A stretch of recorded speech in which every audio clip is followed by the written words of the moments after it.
Good evening. Good evening. आज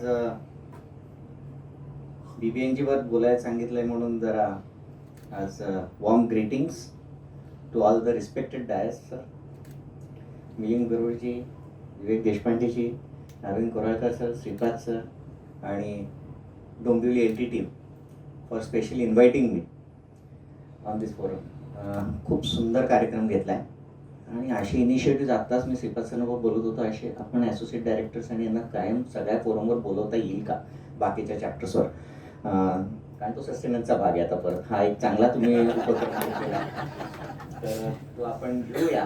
आणि मी उत्कृष्ट कॉपियर पण आहे, त्यामुळे हा प्रोग्राम आम्ही सगळीकडे घेऊ.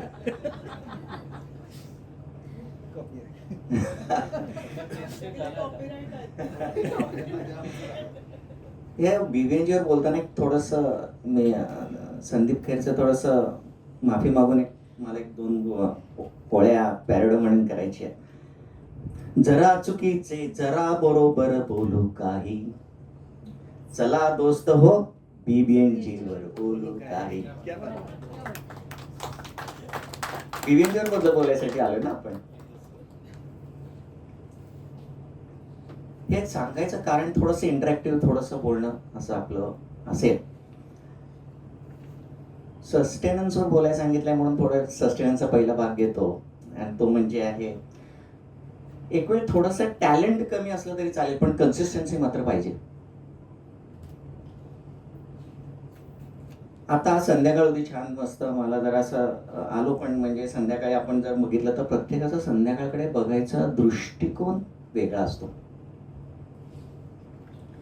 एका कविताचं मला कुठेतरी वाचण्यात परवा आलं. एकाला कसं दिसतंय, एखाद्या कवीला संध्याकाळ कशी दिसते.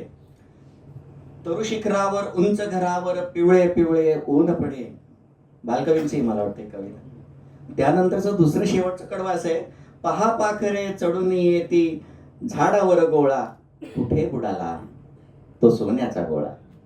बघायचा दृष्टिकोन कवीचा कसा आहे.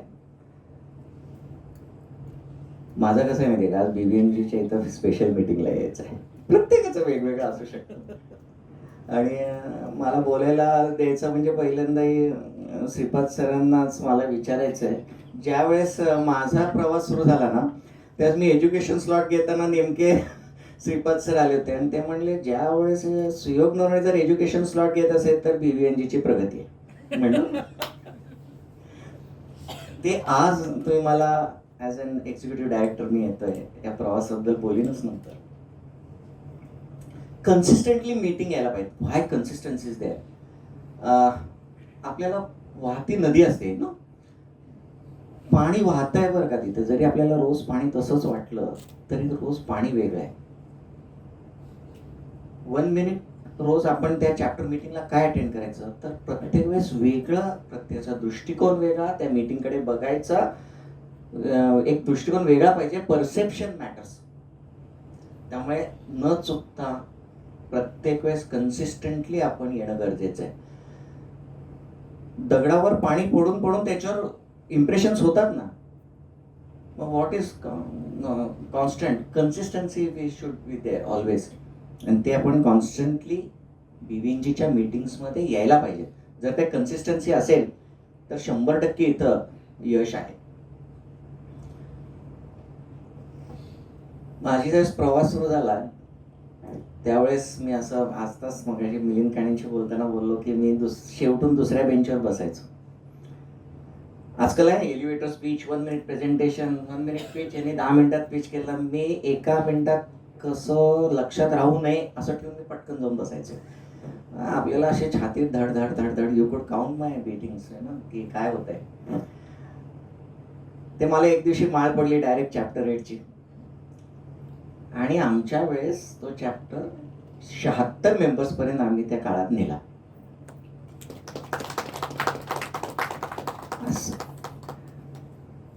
पण एक मला काय सांगायचं आहे, त्यावेळेस मी औंध चॅप्टर लॉन्च केला, तर मला ओबीसचं असं म्हणणं आहे, मी ज्यावेळेस औंध चॅप्टर झाला त्यावेळेस तिथले जे कोण ऑफिस बेरर्स होते वरचे, तर त्यांनी मला सांगितलं की तुम्ही औंध चॅप्टर लॉन्च करणार का, मीटिंग घेणार का. मी काय त्यांना म्हणलं की हरकत नाही, मी औन चॅप्टरची मीटिंग्स घ्यायला लागल्यावर 25चा आकडा झाला आणि ती पहिला आपला ऑनलाईन चॅप्टर लॉन्च होणारा पहिला चॅप्टर आहे औनचा. पण माझ्याकडे कुठलं पद नव्हतं हे मला सांगायचं आहे. विदाऊट एनी एक्सपेक्टेशन्स आपण काम करणं गरजेचं आहे. कारण काय होतं त्यानंतर, म्हणजे मी चॅप्टर 8 डिसाईड पर्यंत त्या कमिटीत होतो. एकदा चॅप्टर 8 झाला, सगळं फायनल झालं की मी बाहेर पडलो. मला काही त्याचं काही वाटलं नाही. हे का सांगतोय, कारण आपण ज्यावेळेस आपल्याकडे काही जबाबदारी दिली असेल ना, तर ती तशी पाळून विषय संपायला पाहिजे. काय त्याच्यानंतर एक्सपेक्टेशन्स आपले नसावेत. श्रीपाद सर आले, विवेक देशपांडे एवढ्या वेळात वेळ काढून आले, आपल्याकडे मिलिंद गुरुजी आत्ता आले, हे अरविंद कोराळकर आले. हे काही टाइमपास करायसाठी येत नाही तिथं, है ना. बीबीएनची यांच्याकडे, विवेक देशपांडेंकडे आम्ही तुमच्याकडे एक जसं जांबवंत सारखं बघतोय सर तुम्हाला. आमच्याकडे पण प्रत्येक बिझनेस हा हनुमान दडलेला आहे. त्याच्या कोटीच्या कोटी उड्डाणे व्हावेत आणि त्यांनी पण झेप घ्यावी मोठी. आणि सूर्यमंडळ भेटलं तसं आम्ही पण क्रॉस आमचे राष्ट्रगुरू आणि आपल्याबरोबर मिलिंद गरुड जे आहेत ते पण आपल्याला मदतीला बसलेले असेल. असं आपण करण्यासाठी जांबवंत म्हणून ते येत आहेत. पण नुसतं जांबवंत नाही, तर त्यांचं किचन आणि सोल, हार्ट आणि ब्रेन इथंच आहे म्हणून येत आहेत ना. त्यांना इथं काय यावंसं वाटतंय, कारण आपल्यासारखे जी लोक आहेत त्यांना वर घेऊन त्यांना त्यांच्यातला हनुमान जिवंत करायचा आहे. त्या निमित्ताने त्यांनी अजून बिझनेस करावा म्हणून येते. There heart is over here. आपल्या मीटिंग घेताना काय ही वैचारिक बैठक आपली एक असते आणि म्हणून आपण आपल्याला त्यात काम करायला पाहिजे. देर इज ऑलवेज अ लीडरशिपला स्किल्स वेगळे लागतात फॉर ऑर्गनायझेशन. आता माझी बोलत होता ना, काय होतं माहितीये का, जनरली आपण सोलो एंटरप्रेनर्स आहे आणि सोलो एंटरप्रेनर्स असताना बिझनेस पण आपण सोलो एंटरप्रेनर सारखाच बघतो. बीबीएनजी कडे पण काम करताना आपण सोलो एंटरप्रेनर्स असल्यासारखं काम करत असतो. आपलं स्किल सेट बदलण्याची गरज आहे. आणि तो कसा बदलायचा आहे, तर नुसतं ऑर्गनायझेशन मध्ये काम करताना ऑर्गनायझेशन मध्ये पण काम करणं सोपं असेल जर ते पेड असतील तर. इथं सगळे व्हॉलेंटरी काम करतायत ना. तो व्हॉलेंटरी ऑर्गनायझेशन करताना स्किल सेट वेगळे पाहिजेत. परवाच आमचं एक आपटे म्हणून एक खूप एक वारजेला एक गेस्ट येऊन गेले. तर त्यांनी काय सांगितलं, त्यांना विचारलं की आम्हाला प्रॉब्लेम येतोय की ओबीजना आम्ही कसं काम द्यावं, म्हणजे दे आर नॉट व्हॉलेंटरिंग देमसेल्व्स. त्यांनी म्हणलं तुम्ही सगळ्यांना बरोबर घेऊन जायलाच पाहिजे व्हॉलेंटरी ऑर्गनायझेशनमध्ये. तर हा सगळ्यात बॉटम लाईन आहे आपल्यासाठी की आपण सगळ्यांना घेऊन जायला पाहिजे. श्रीपाद सर नेहमी म्हणतात की आपण त्या व्यक्तीला एक पॅकेज म्हणून ऍक्सेप्ट करायला पाहिजे with all its pros and cons. It's a voluntary organisation. आणि इथं येताना बऱ्याच लोकांना प्रश्न पडतात नाही का, काय करतं एचओ, पैसे काय करतं. कधी बीएनआय जाऊन विचारलं, कधी सॅटर्डे क्लबला विचारले त्यांचे पैसे कुठे आहेत. आमच्याकडे आहेत की सगळ्यांनी डिटेल. त्यामुळे आपल्यात ही क्लॅरिटी पाहिजे की आपली संस्था आहे, आपण आपल्यासाठी काम करतोय आणि म्हणून इथं येणं गरजेचं आहे. आणि कन्सिस्टंटली प्रत्येक मीटिंग अटेंड केली पाहिजे, तर आपला हा प्रवास होऊ शकेल आणि तर आपलं इम्प्रेशन पडेल. आणि ओबीस झालं मीटिंग, आणि मला त्यात फार फरक, म्हणजे त्याला त्याबरोबर एक दोन रियालिटीजवर आपण काम करायला पाहिजे. एक विजिबल रियालिटी आणि एक इनविजिबल रियालिटी. इनविजिबल रियालिटीला म्हणजे ट्रस्ट, जो आता तुम्ही इथं येता, आपण त्याच्यावर काम करतो, तो ट्रस्ट इथं मिळेल ना. आणि तो सारखा आल्याने मिळणार आहे. कन्सिस्टंटली आल्यावर ट्रस्ट डेव्हलप होतो. ओबीस तुम्ही एकदा पोझिशन्स घेतले की तो ट्रस्ट डेव्हलप होणार आहे. त्यामुळे तुम्हाला ती invisible reality, trust can be failed. आणि विजिबल रियालिटी म्हणजे थँक्यू नोट्स दिसले पाहिजेत, लोकांना रेफरन्सेस दिले गेले पाहिजेत. ज्यावेळेस कॅप्टन झालो ना मी, त्यानंतर आज सर तुम्हाला एक श्रीपाद सरांना माहित नसेल एक गोष्ट, कॅप्टनशिपला पुण्यातनं खूप लोक गेली होती कॉन्फरन्सला. आणि काही लोकांना वाटत होतं की ते कॅप्टन होतील, असे खूप लोक गेली होती पुण्याला. आणि बॅटन घ्यायच्या वेळेला त्यावेळेस श्रीपाद सरांनी माझं नाव डिक्लेअर केलं. त्यामुळे बऱ्याच लोकांना प्रश्न पडला आणि ते मला माहितीच नाही, मी पुण्यात, आणि त्यांनी तिथे डिक्लेअर केलं की सुयोग नरवणे इज द कॅप्टन. आणि त्यानंतर लोक आली सगळी, आणि त्यानंतर म्हणजे तुम्हाला का मी हे कारण सांगायचं उद्देश, मी यायच्या आधी कर्टन रेजर लोकांनी डिक्लेअर करून मोकळे सर पुण्याचा, मला त्यात ऍडजस्ट करावं लागलं. That was my first learning की we have to take everyone along. त्यानंतर पास्ट इज हिस्ट्री. थोडीशी लिगसी कमी पण होती, काही आम्ही केल्या डेव्हलप गोष्टी, आणि तो प्रोग्राम आम्ही 770 का 767 लोकांनी ती अटेंड केली. 5 स्टार हॉटेलमध्ये पहिला आपला कॉन्फरन्स झाला. And that change the dynamics of PVNG. त्यानंतर आपण पुणे बांधत गेलो आणि मग त्या निमित्ताने माझा बिझनेस सुद्धा स्केलअप होत गेला. वी मेंट ऑन ऑटो पायलट मोड आणि आता चांगला बिझनेस सेट केलेला आहे आम्ही. पण ऑर्गनायझेशनमध्ये तुम्ही पदं घ्या, त्यांनी ट्रस्ट वाढेल आणि आपला रीच जास्त लोकांपर्यंत पोहोचतो. सर आपले पुणे आणि याच्यात हेल्दी कॉम्पिटिशन आहे, पण एक सांगू शकतो मुंबईला, तुमच्याबरोबर खांद्याला खांदा भिडवून मी पण मुंबईत तुमच्याबरोबर आहे. तुमच्यासाठी मदतीसाठी मी कायम येणार आहे.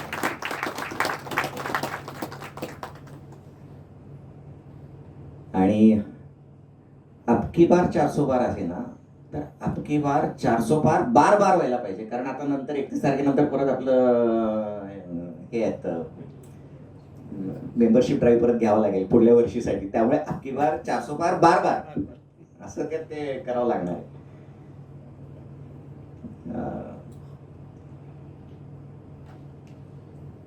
अशा सगळ्या गोष्टींमधनं माझा प्रवास उलगडत गेला.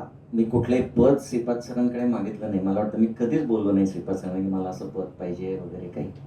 हे येतं. मला कुठलंही ऑर्गनायझेशन असं दाखवा की जिथं तुम्ही असे लॅडर असते किंवा तिथं चढत असता, असं काही नाही. कुठले I have never attended any networking platform by the way. मी कुठलाच नेटवर्किंग, कधी कधी पाठी कोरी असण्याचा पण फायदा आहे बरं का. त्या निमित्ताने माझे बहुतेक लिडरशिप स्किल्स डेव्हलप झाले. असा एक थॉट प्रोसेस होता माझा की का असं झालं मला काहीच माहित नाही ना, त्यामुळे विचारल्याशिवाय कामच पुढे व्हायची नाही. त्यामुळे मला सगळ्यांना घेऊन जाण्याची सवय लागली असेल एखाद्या वेळेस.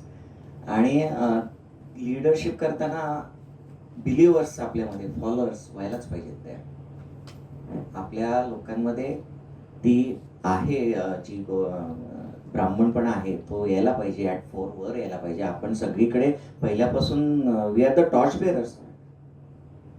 आणि ब्रँड हे फक्त मेंबर्स आहे. मेंबर्स जी आपली माउथ पब्लिसिटी करते ना, त्यांनी ब्रँड वाढणार आहे. त्यामुळे त्याच्यासाठी अत्यंत जागरूक राहणं गरजेचं आहे.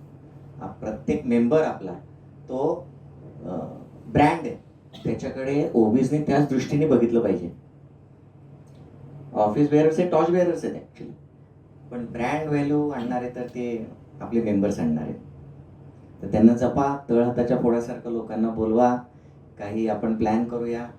तुमच्याबरोबर मी कायम असणार आहे. मी पण येणार आहे. आज माझी तिसरी, मला वाटतं डोंबिवलीला 3-4थी ट्रिप आहे. तुम्ही पण काही फरक जाणवत असेल तुम्हाला इतक्या दिवसात की आता we are also is also interacting with all OBs and everything. नुसतं पुणे आणि तुमचं मुंबई नाही, आपण अक्रॉस पॅन इंडिया आपण विजन आहे.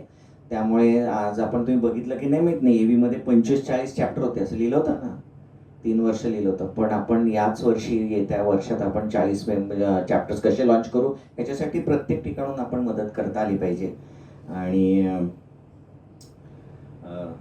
त्यामुळे एवढंच मी सांगेन. मला शेअर करायला दिलं. मी काही वक्ता नाही. मी माझे काही छोट्या गोष्टी तुमच्याबरोबर शेअर केल्या. माझा बिझनेस पण असाच फ्रॉम स्क्रॅच झालेला सुरू केला होता मी. आता I am working in 2 verticals. त्यात एक इंडस्ट्रियल गॅस आहे आणि दुसरं डायरेक्ट बटर म्हणून मी वॉटरप्रूफिंगमध्ये आहे. खूप स्थित्यंतर झाली आहेत आयुष्यात. पुढे मागे कधी आपण बोलूया या विषयावर. काय करायचं आणि काय नाही, मेंटर्स कुठं पाहिजे, तिथं सगळ्या गोष्टी आहेत तुमच्याकडे. आणि आज खूप सुंदर कार्यक्रम घेतला डोंबिवलीनी. हा पुढे आपण रिप्ले का करणार आहे. तुमच्याकडे पेटंट, आपल्याकडे पेटंट का नाही आहे त्याचं पण एक सांगतो. माहिती, ही वेस्टर्न कन्सेप्ट आहे बाय द वे पेटंट घ्यायची. यु नो, आपल्याकडे 5,000 वर्ष का जगलं हिंदुइझम माहिती आहे? कारण आपण ते चालत आलेलो आहे. पेटंट ही वेस्टर्न कन्सेप्ट आहे. त्यांना जरा वातावरणात बदल आला की हा याचं पेटंट, बासमतीचं पेशंट केलं निघालं का ते. सो त्यांना पेटंटवर फार जोर आहे त्यांचा. पण दिस इज द लेटेस्ट. आपण लिहून काही ठेवलं नाही आहे, आपल्याकडे ते फॉलो करत आलेलं आहे. त्यामुळे लिहून ठेवलेल्याचा नाश झाला ती गोष्ट वेगळी, जे काही लिहून ठेवलं होतं. पण आपण फॉलो करतो. हिंदुइझम आपल्या नसानसात भिनलेलं आहे. तर असंच आपण networking is the next thing. Trust, invisible reality, visible रियालिटीचं संगम इथं व्हायला पाहिजे. किचन आणि सोलचा संगम. किचन पण इथंच मिळणार आहे तुम्हाला, सोल पण इथंच पाहिजे. नाहीतर इन्व्हेरिएबली काय होतं, आपण ब्रेन दुसरीकडे काम करत असतं, हार्ट दुसरीकडे काम करत असतं, तर आपण ब्रेनचे पैसे हार्टवर खर्च करणार आहोत आणि वेस्ट ऑफ टाइम होणार आहे. त्याच्यापेक्षा इथं या, इथं तुमचं ब्रेन पण आहे, हार्ट पण आहे, किचन पण आहे, सोल पण आहे, आणि आपण एकत्र पुढे जाऊया. आपण काही मला थोडा वेळ बोलायला संधी दिली याच्याबद्दल धन्यवाद. आणि विल सी टू इट. सरांनी नारा दिले 350, अजून तुम्ही किती देताय माहित नाही मला. वो नारे के आगे बार बार होना चाहिए, इतना ही मैं आपसे कहूँगा. आणि मिलिंद सर, खूप छान, मला तुमच्याकडनं बरेच आज पॉईंट्स मिळाले. आपण पण छान मायनिंग करूया सगळं. आणि आपण कसा मेंबरशिप, आम्हाला सरांनी सांगितलं की एक एंट्री बॅरियर असतो आपल्याकडे, फक्त ब्राह्मण हा बॅरियर आहे. आत्ता घेताना आपण एंट्री बॅरियर चॅप्टरला ठेवू नका, पटापट घ्या, लोकांना आपण मेंबर्स करून घेऊया आणि पुढे जाऊया. आणि त्यानिमित्ताने आपली एक ब्रँड व्हॅल्यू तयार करूया. Looking forward for more members. आणि सगळ्या रिजनमधनं मदत पाहिजे. मुंबई तर करतीच, आता सुंदर सुरुवात झालेली आहे. थँक्यू फॉर कॉलिंग मी, आणि मला थोडासा वेळ दिला. आभारी. थँक्यू.